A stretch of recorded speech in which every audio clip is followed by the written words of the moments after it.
Welcome, friends, and welcome back to our series on CK3 combat. Today, we are going to dive into the topic of knights. I did say at the end of last video that we were going to do knights and men-at-arms, but after doing the script for the knights, I realized there's a lot to talk about with knights, a lot more than I figured. And stay tuned for till the very end because I actually discovered a insidious strategy in the research for this video on how we can actually use the new culture system to attack our opponent's knights. It is absolutely insidious. But before we got into the video, I did want to ask for one thing. If you are enjoying the content, please head down to the subscribe button, hit that subscribe button. We are so close to 1,000 subscribers. The last time I checked, we were 74 subscribers away from 1,000. So close. Let's get there. So let's start off with the knights. Who can actually be a knight?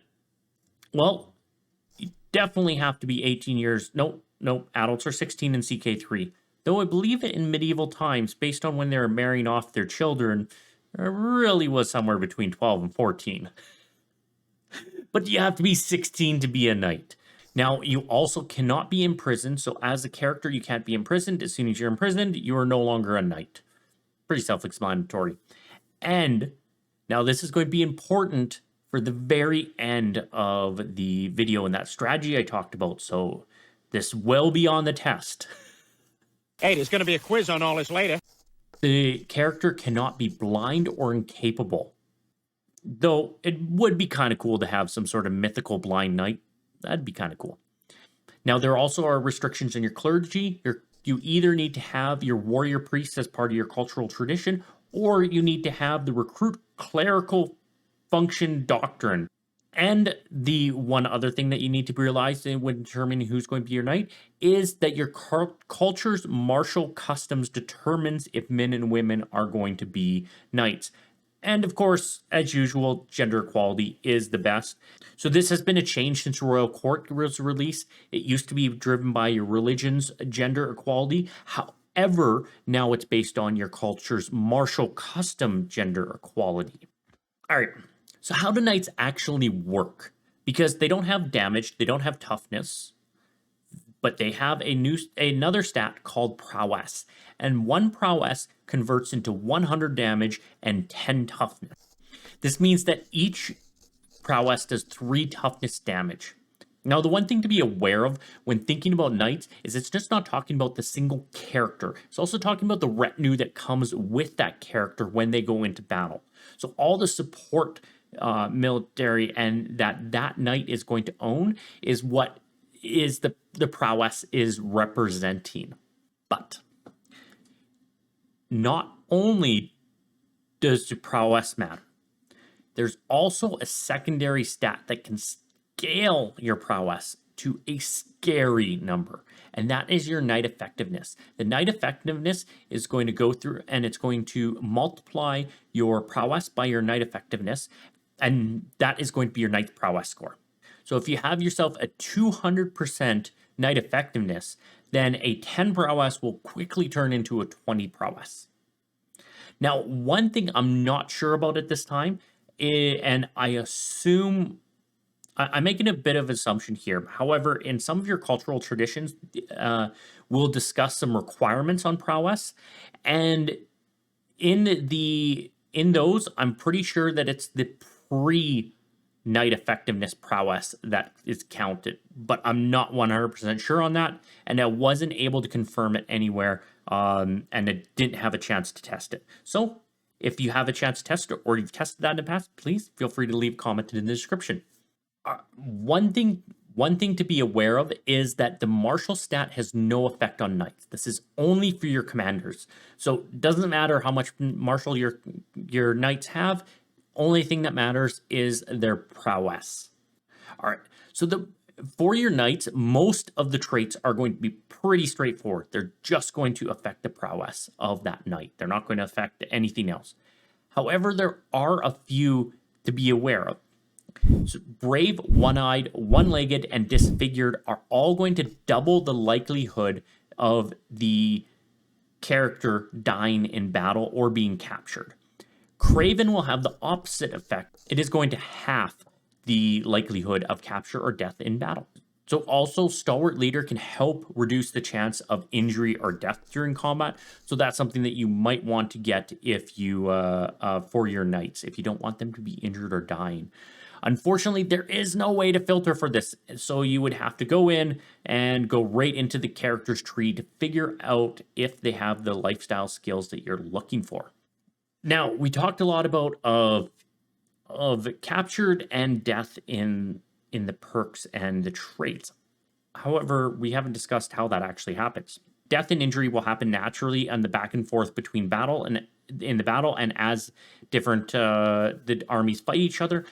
However, there is also a capture and death roll at the end of the battle, and that is if your army loses, you'll have a 10%. Your each knight will have a 10% chance of being captured and a 5% chance of being killed. Now, remember when we discussed in the previous video that if you lost in the early battle stages, that your army would be instantly defeated. In this scenario, your knights will each have a 55% chance of getting captured and a 27.6% chance of getting killed. So that is quite severe. And this is where the strategy for killing off your heirs without directly murdering them comes into play. And that is by sending them in with an army that is guaranteed to lose, and they're leading it, they're commanding it, and they're a knight within that army. Then they have high chance of dying, and you potentially clean up your inheritance.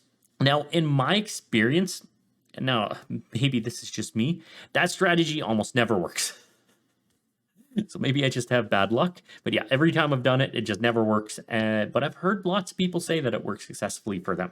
Now, there's one thing to be aware of is that if you're going through a heavy combat playthrough, you are going to be cycling through knights as they get injured, as they die, even if you are winning your combats. So it is absolutely critical that you marry off all your knights. And that way, that when they die, you will have an unmarried courtier that you can then marry off to bring in another knight to offset the loss of that knight that you just lost. And of course, if you need other courtiers that for like minor titles, you could not replace that knight and instead just bring in another character. Say you need a good seneschal or a court tutor. Let's jump into something that came in with Royal Court. So with Royal Court, we now have artifacts, and there's a couple things to be aware of with your artifacts. So the first thing is that a lot of your artifacts, especially ones that you're carrying on you personally, but also your court artifacts, has a chance of increasing your prowess, has a chance of increasing your knight effectiveness, and has a chance of increasing your knights. Now, the two best slots that I found for this so far in my playthroughs were your weapons, of course, for prowess. Also, a secondary for prowess is armor, but also armor can roll really good knight effectiveness. So it's good to have a nice armor if you're planning on going into a lot of battles. Now, this is where we can develop an interesting strategy to actually improve our knights, and that is using the gift artifact system. Is instead of worrying about the opinion we're going to gain for gifting that artifact, what we can do is we can actually gift that artifact to some of our vassals that are our knights or close to a knight and get them to equip that artifact by just gifting it to them. So you gift it to them, they'll equip it. Their prowess is now increased if you give them a nice weapon. So if you have artifacts laying around, rather than maintaining them and keeping them in order, give them away to your vassals and help increase the effectiveness of your knights in your realm. Now, of course, if you give them a knight effectiveness artifact, it's not going to affect your knights. So knight effectiveness is only for you. What you're going to want to do is you're going to want to gift artifacts that give prowess. All right, so that's a lot about the artifacts that Royal Court brought us. But what about the other system that it brought us? The actual revamp of the culture. This has made knights, taking them up to the next level a bit. And there are a lot of traditions that offer prowess for your knights and different small bonuses for your knights. I would say that most of them aren't. If you're targeting a knight focused build, don't worry about them. These are the ones that you want to target. Now, the first one is under the realm tab, and that is metal workers. All right, so if you are going down a knight focused build on your realm, you are going to be using the royal armories as your duchy buildings, and that's because they produce the best bonuses for your knights. Metal workers takes them up a level. They make them a tiny bit better, and so the first thing that they're going to do is they're going to improve the knight effectiveness per level of royal army, and it's going to royal armory. So that what this is going to do is that there's 3 levels in the royal armory, and so you're going to get plus 15%, plus 30%, and plus 40%, 45% knight effectiveness. That is really amazing. The second thing it's going to do is it's going to add to the underlying prowess stats to all your knights. So it's going to give a plus 2, 3, and then 4 prowess as you level up that royal armory. So that's really going to take your knights to the next level. And of course, the plus 2, 3, and 4 prowess will be affected by your knight effectiveness. 2 of the really strong ones are under the warfare tab. Where else would they be? Both of these are really cool and really powerful. Now, the second one's slightly better than the first one, but geez, in an India playthrough, the first one would be whew. Okay, so only the strong is the first one. This is going to give you 1 or 2 extra knights. That's kind of cool. But more importantly, it's going to give you plus 100% knight effectiveness. This instantly takes whatever your knight's prowess is and doubles it. That is awesome. That is going to really take things up a notch. And that's why for an India playthrough where you have 30, 40 knights, or a early tribal playthrough where you have, again, 30, 40 knights, this will all of a sudden make your knights where you are almost invincible, and now you're invincible. The one downside of this is characters need 12 prowess to be knights. As I mentioned before, I think that this is going to be pre-knight effectiveness prowess. So they're going to need 12. If you don't have enough knights, then enough characters to fill the plus 12 prowess, this means that you will not be using all of your knight slots, which is really disappointing. You need to get on that marriage game and bring in more courtiers. The second amazing one is Warriors by Merit. Now, the first thing this is going to do is this is going to lift most restrictions to qualifying for a knight. And this includes the gender restriction. So instantly, all of your gender equality doesn't matter, which is amazing. Especially if you have the previous one where you need plus 12 prowess knights. This will really help offset that because your women, or if you're in a patriarchal society, can have really high prowess. And if you're in a matriarchal society, same with the men, they will have a really high prowess. So you up you double the size of your potential character pool by bringing in the other gender. That is awesome. 2 things. One that I'm speculating that it doesn't affect, and that is your age. While it would be hilarious because I know that we can get a baby up to 12 prowess. I know we can do that. If we add a Herculean or Amazonian trait plus some of the holy sites, we can get that prowess up to 12 on a child. So that is 100% possible to have a baby knight. So I'm pretty sure it's not going to override the adult. Have not confirmed, but I am 95% sure. I would really love it if someone modded in baby knights. That would be freaking hilarious. And if there is a bot that does that, please link it, or please let me know in the comments. The other thing that doesn't lift is all your clergy requirements. So you need other traditions for that, the warrior priest, as I was discussing, or that or your religion is going to have to accept it. The next thing it does, this is less important, is +1 prowess per level of fame. Now, most of your characters, your courtiers, are not going to have a high level of fame, so it's not going to affect them. But for your vassals, they should be constantly working on their level of fame. And with the new fame system, I never see a courtier with high fame unless they were previously a ruler. All right. That was nice. But the third thing is not quite as good as the removing restrictions, but it is close. And that is Knights gain Blade Master trait more often. And those traits are amazing.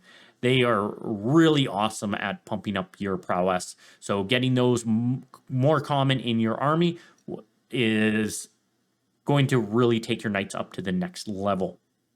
The next two are situational, and especially the first one. And that's under the social tab. The first one is the right to prove. It's going to first give you -2 knights. So if you have a small quantity of knights, say you're 10, 20, you probably don't want a 10% hit to your knight population.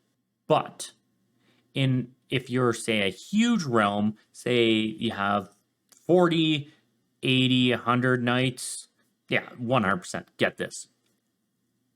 Hands down, because the second thing that it does for your knights is plus 25% knight effectiveness. So if you have those huge knight populations, this will take them up to the next level. Not as good as what we had discussed in Only the Strong, but still pretty good. And even Metalworker's definitely better than this one.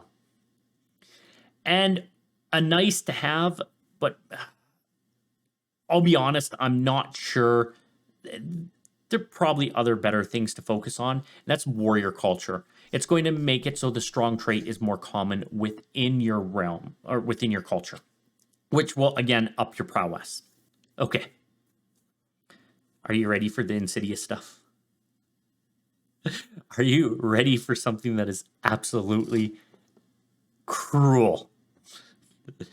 Remember when we discussed at the beginning of this video the requirements for what a knight was going to be? And I had pointed out that something was absolutely critical for a strategy later on. And before I say it, pass the test and maybe leave a comment on what I said at the beginning of the video without cheating and going back. But that is under the ritual traditions. Now you're going to need the spiritual or courtly ethos to get either of these. There are 2 traditions. And the first one is merciful blindings, and the second one is Byzantine traditions. They're mutually exclusive. So what do we do with these? We can blind prisoners. So of course, normally what we would do is we would recruit everybody that we could, and we'd ransom them off. So we'd capture a knight, and then we recruit them, right? Not a big deal. We capture a vassal, and then we ransom them back, right? Because we can't recruit them. However, why don't we blind them before we ransom them back? Then when they go back, because you cannot be blind and be a knight, you've just lowered the quality of their knights in their armies, and you've weakened your opponent. This is going to be a fun 2 traditions to pick up. And yeah, if you are looking for a leg up in your army, in your battle, in your war, this is a close war, you get those knights, you get those vassals, make sure you blind them before you send them home to their family. But with that little message, I am going to wish everybody a good morning, good day, good night.